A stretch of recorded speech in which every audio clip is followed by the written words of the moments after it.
Tunjuk muka sikit. Nampak betul-betul sikit.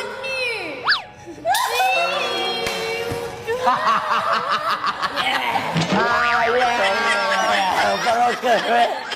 Hantu ketot. Nama apa nama? Nama. Salam.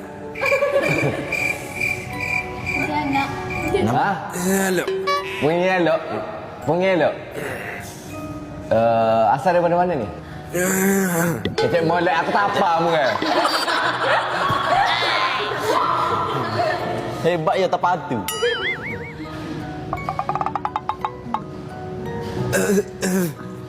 Hah? Sekali lagi. Cek molek. Laki office. Oh, atau belakang ofis. Belakang Ikan ofis. kecek lah gitu.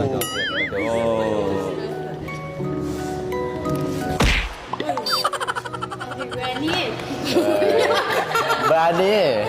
Dah tahu manusia. Atu belakang office. Ada tagline tak Atu ni? Jawablah aku tanya ni. Sini apa?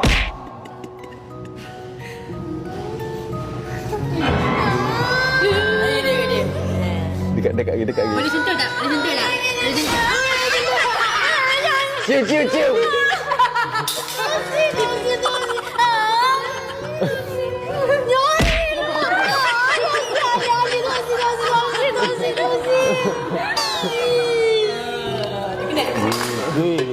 Tak apa. Sini.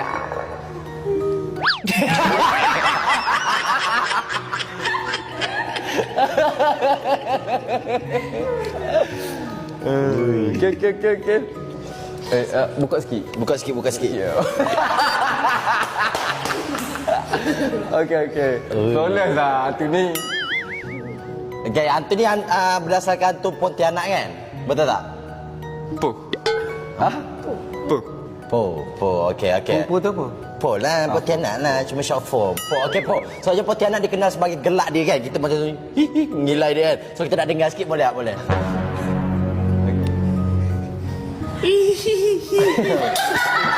Takut mana? Kena belajar dengan Faridah ni. Kena belajar ni. Aduh, Po. Aku Kena belajar dengan dia Faridah. agak seram sikit berbanding yang sebelum ni lah. Sebelum ni teruk sangat tu. Silakan. Okay. Aku tak tahu apa aku takut sebab aku kena tidur ya tak balik. So kalau gelak tu boleh belajar dengan Faridah cara gelak Pontianak. Gigikan lagi budak ni. Kali ayo kerja modal tak ni? Order ni. Jangan oh, ya Allah. Geli aku. Geli. Mata ni. Okey. Alright. Ada apa-apa lagi lah Kang? Makeup dia okey lah. Macam better lah daripada makeup aku sebelum ni. Tapi dia macam ala-ala Pontianak rock gitu. Betul. Rock. Parok. Apa penting lecu. Cok. Bibi lah. Penggunaan bibi yang elok lah. Aksesori bibi. Okay, Po bibi boleh posing 3 kali menghadap kamera. 1,